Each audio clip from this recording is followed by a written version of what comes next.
Welcome to Highest You, where leadership meets soul. In this episode, I'm in conversation with Mounir Harfouche, who is the CEO of MullenLowe MENA, a multi-award-winning advertising agency based in the region. Mounir has been leading his team of creatives for 18 years, and he's a former creative director himself. So he's well known for his creative flair and innovation in the way that he leads his team. Welcome, Mounir. Hello, Kate.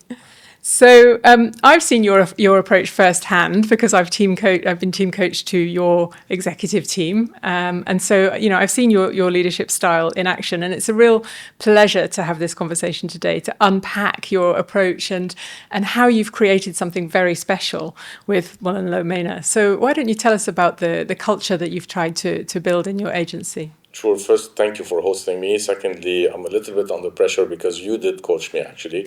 So I feel like, I need to behave, I need to deliver. Culture is, I think, the heart of every company. So building a culture is very complex. It has to be relevant to the industry you're in. It has to also fit very well with the profile of the people that are part of your company. So naturally, we're in a creative business. There's a lot of pressure on people, and it's a business that requires a lot of thinking, but also a lot of creativity. So imagination, craft, and all of that. So the environment plays a major role. Motivation is at the core, really, of inspiring people. So the most important thing is to create a positive culture for people to feel that there's this really nice positive energy that's driving, the whole culture, and also naturally, no politics, rule policy, because politics is very destructive. So I think the culture we try to build is based on positivity, positive energy, an inspiring environment, and most importantly, a culture of family, so people can feel that they're all in it together, and they have the same aspirations and they have the same principles and values. So also, it's a culture that's very much based on tolerance and acceptance and diversity, especially in Dubai, it's so cosmopolitan. You have people from everywhere in the world with different profiles and values and cultures and so on. So yeah, I believe we have an amazing culture, to be honest. It's never perfect all the time, but at least this is how we see it, and we keep on pushing to have it this way. So let's talk about what your biggest growth experience has been as a leader, and what insights has this given you about how to lead well? So listen, I don't believe that there's a perfect leader, personally. I don't believe that there's the right leader or the wrong leader. I believe that there's a bad leader or a good leader. I think this is a journey that every day you learn to become a better leader in a certain context. Actually, so in my own experience, I think I was very young and probably the youngest in the region in every single senior position I took. And that taught me a lot because there was a lot of responsibility that I've put on myself to build accountability and credibility. So I didn't take it for granted, as in, I have a huge title and I'm only, 25 or 26. In the opposite, I was actually, very keen on proving myself. And when you're in a position where you're young, you're dealing with people that have more years of experience in some cases, and age-wise, they're actually older than you. So it requires somehow a lot of humbleness, a lot of diplomacy, and a lot of, as well, I don't want to say wisdom. I don't mean I'm wise, but somehow a sense of wisdom to accept the fact that you're leading people, but you need to understand as well that those people have the age factor, they have the numbers of years that are actually more than you. So it takes a lot of kind of maturity to be able to cope with all this without really creating enemies or people that will resist you as a leader. Yeah. And you don't create enemies, you create love in the workplace. I've seen this. And so I want to talk to you, dig into that, because it's one of the reasons I invited you to come and have this conversation, because I think it's quite unusual and quite, there's a very special feeling that you create within your team. So tell us about what leading with soul means to you. Listen, I'm a big believer in the positive side of humanity. I'm a big believer that the world would be a better place if we all approach everything and each other with positivity. And I'm a big believer that the simply positive energy creates value and it creates positive impact versus negativity and politics and competition and whatever, that really creates a lot of limitation, creates a lot of tension, and then therefore becomes destructive. So, when we talk about creating, leading or working with soul, it's pretty much like at home, right? So at the end of the day, a leader, be it at home or be it in a context of business context, there's a lot of similarity, right? So, what would you teach your kids? How would you deal with your wife and your kids, and so on? So, if you're a father or a mother at home, and then you panic and you're stressed and you're not really understanding the psychology of your kids and being able to be the guide, because as a father at the end of the day you have a responsibility. You cannot just say, you know what, I'm not gonna do it this time. It's a disaster, and it's a continuous thing, from the age of zero to the age of whatever. So pretty much the same at work. You have to really spread this love, this positivity, and understand that they're humans working with humans, and that human beings have emotions and have sentiments and have expectations, and that you as a leader need to actually get the best side of those emotions and sentiments, and so on. I believe this is positivity, love, respect, and that's what we call probably leading with a soul. Beautiful, beautifully expressed. And I love the fact that you're not afraid to use the word love in the workplace. Of course, I mean love in everything in the world. Honestly, I mean we're born from love. I think if you believe in God or not, but the essence of any faith is actually love. And again, it's a no-brainer. It's not that I'm preaching. At the end of the day, try the positive, the transparent, the honest direction, which these are, in my opinion, the pillars of love, versus politics and competition and backstabbing. And I'm 100% sure that love is a long-term journey that is secured, and the other one is a short-term success that will make you fail and make others fail, very shortly. So. Yeah, and I've seen the impact of this on your teams, because I think there is a level of love that's expressed. Actually, I think what it comes down to is a real genuine caring about these people as human beings, not just as kind of resources and means of production. You actually genuinely, about them, you care about them, you sponsor them, and actually what you get in return is huge passion, commitment, and fidelity. People stay in your team. So I care a lot about the relationships that I have, especially that in our business you spend really a lot of hours together, years together, right? So you become closer to each other than your families and friends. So I think it's very, very important as well to build this rapport that's positive, but equally to gain the respect of others through them feeling appreciated, supported, loved, guided, and all of that. You cannot be, building a culture that's very dry and very transactional, as in you're here to do your job and then that's it. No, we're people dealing with people, and we all need each other. And it's not only true that they need the leader needs the people more than they do. So this is it's a two-way kind of, need and relationship as well. Very interesting. I like the way you expressed that. And so, what practical leadership lessons can you share with us about being authentically yourself as a leader? Because I think you're somebody who's incredibly authentic. You're very much yourself. Yeah, probably not behind the camera, but yeah. Again, I believe that, especially nowadays, I believe that leadership is a personality and a character. It's not a book you read and a few lessons you take and then you become a leader. I honestly believe, I always said it, there's somehow a leader in you if you're born or not, because leadership you require certain level of chemistry, of EQ, of IQ, of knowledge, of being able to be so adaptable to different people, mindsets, personalities.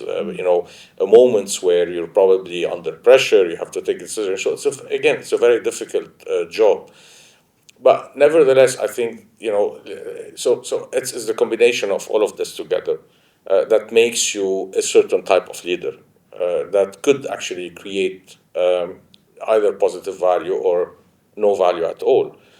So I think the role of any leader is, at the end of the day, the ultimate objective is to create value for themselves, but value for their stakeholders, value for their partners, value for the people that are working with them, and obviously value for the company. So it's all about then measuring this value. Is it really valuable? Can we do better or not? And this is how I think you can measure if this is a good leader or not. How do I add value to others and to the business? 100%. Yeah. If you add value to others, naturally you're adding value to any business. If you believe that the human element, be it as employees or customers or clients or partners, are the essence. So if you're making them, feel this value and bringing this value, then naturally the business cannot but be actually, gaining out of this. I think value is a really important thing, particularly as we move into the age of AI. And, the question mark that I have is, what value do human leaders need to be adding in the age of AI? Because you mentioned leaders having IQ and EQ, which I think have always been important for leadership. But actually, IQ, a lot of that can be done by AI now. EQ becomes more important, and actually, I think there's something else which is what I call SQ, which is spiritual intelligence, and that refers back to the things that you were talking about right at the beginning of this conversation, which is really about wisdom and compassion and Sure. leading beyond the ego, those sorts of things, being really well grounded in that. So I guess I'm interested in how you see AI changing the landscape, and particularly the question, what value do human leaders need to add in the future? Sure. I think, again, just to go back a little bit as well on that, what I wanted to say as well is that leadership is a personality. It's a lot of character. If you don't have a personality, be it positive or negative, or a character, be it positive or negative, I think you're missing out on something. You can't be a leader without having character. So going back to AI and the role of all of this, we're all in the middle of it. I generally believe that, the emotion and the experience and this character of a leader are still the most valuable thing and will always remain the most valuable thing. I love AI myself. We're embracing AI, like no others, because we understand the benefit of AI. We're at this era now where, just like you used to send a letter by post now, and then you had the WhatsApp or the email, you press a button. I think we're on a larger scale today at this level of things are changing and transforming dramatically in the way we work, we think, we do stuff. For me, AI is like you're plugging in this turbo kind of machine into the brain of people. The most intelligent one of all human beings probably didn't even use 4% of the capacity of the brain and the intelligence that we have. And in the world of creativity, having the support of AI, if we know how to use AI as a tool that can multiply the potential that our brain has and our imagination and our creativity, then instead of probably creating one idea every 4 weeks, as an example, we probably can create 10 ideas in 1 hour today. And there's no better word that that could ever exist than having the capacity to create all the time and bring innovation, because this means evolution. So I think that the world will go much faster than ever before today in terms of realizing the potential of our ideas and our imagination and our thinking and so on. Now, it's very important for a leader to balance this, because leaders that are just looking at it from a P&L point of view and say, I'll save money by cutting down 30% of my structure, replacing them with, AI or tools or whatever solution it is, then those people, I think, are naturally going to fail, and they didn't get the whole concept of when technology adds value to what you're doing. So I think it's very important to keep understanding the value of the human being, but then bring AI into the play to actually empower the value of the human being rather than the opposite. I really like that idea. And, some people are talking about AI as being augmenting, the human Sure. capability. So we don't see a time when we're going to replace our creatives with AI. We're going to need this creativity, but actually we're going to use it for all sorts of ways of. Absolutely. And, one thing that we always, fall in the stereotypes of things, in the world, there are always keywords and whatever. But at the end of the day, this is our own creation. Who did AI? It's not a superpower that, an alien that came, with a parachute and landed on our laps and now is occupying our world whatsoever.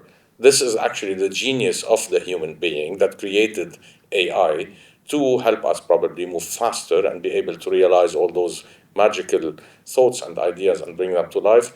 What is important is to do it ethically so that the outcome is always positive and to the benefit and interest of the human being rather than using it for ideas that are destructive or against the values and the interest of human beings in general. I love that you said that, using it to the value of the human being, because I think for me that's the key. And we're at an inflection point now. And actually, at the moment, AI is being used to make humans run faster, and I'm not sure that that's terribly healthy, because AI is, it's always on, it's 24/7, it kind of responds to you within seconds. If we set that as the benchmark for humans, then, we're going to create a culture that's not, not very, very pleasant. So, how are we going to integrate this into organizations in a way that creates space maybe for our creatives to do more creative things, create space for our leaders to have more human interactions? 100%. I mean, honestly, but let's take the basic,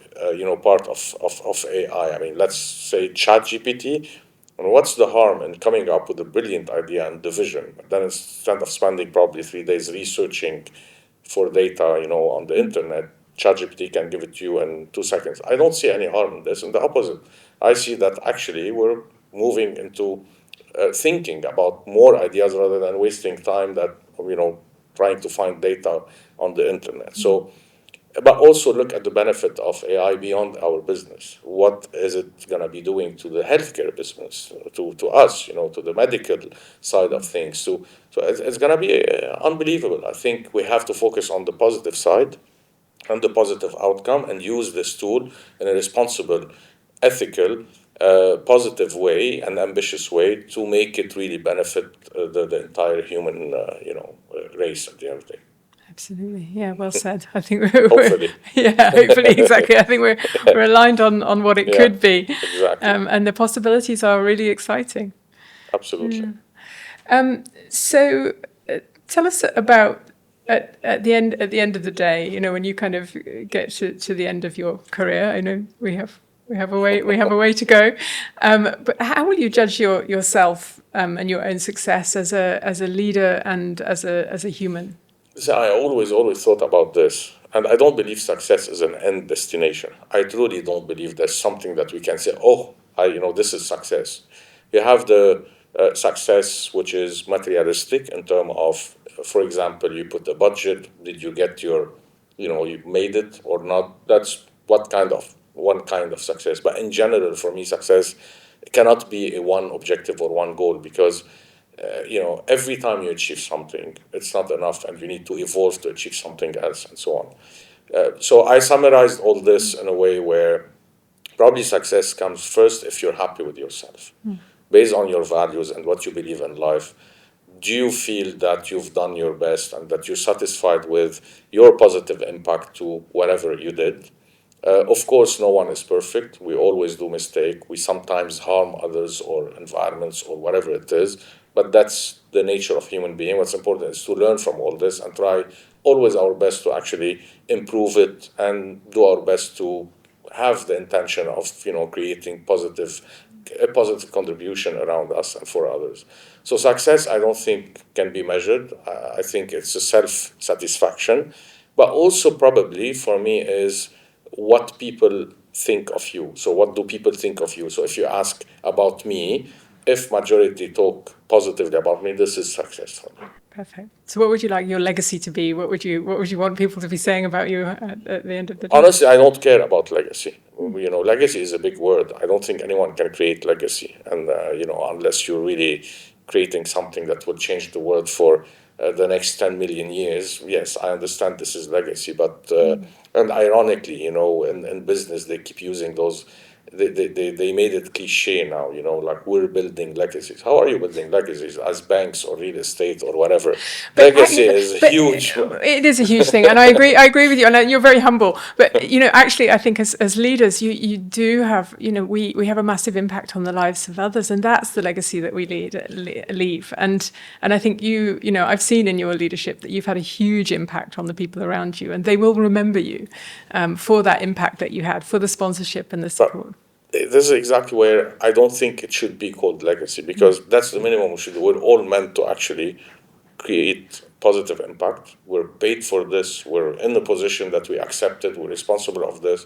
So turning any small achievement or turning actually the minimum basic, mission you're delivering on into a legacy, I think honestly it's ridiculous. It's more for people and leaders to use it as a PR stunt for them to have more headlines about them and pictures, and I don't think honestly this is what legacy is all about.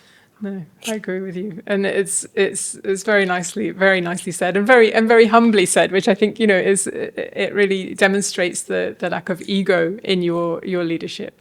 Ego kills, to be honest, and I think everyone should be humble, and we've seen a lot of amazing people that their humbleness made them actually the best people we all look up to, we all respect, we all follow, we all, they inspire everyone. Obviously, the UAE has many of those leaders from a government point of view, and we all learned. It affected us. It became a culture that, we adapt in the way we think and behave and deal with others and so on. So humbleness actually is probably the best, type of, maturity and confidence and wisdom somehow, right? And it says a lot about the person. And I think, everyone should be a little bit more humble nowadays, slightly more. I'm with you. So last question. I'm interested to know how you keep yourself in a good place. This positivity that you spread at work comes from within you. How do you keep yourself positive? So listen, we're all under pressure. We go through phases where things are not working for us.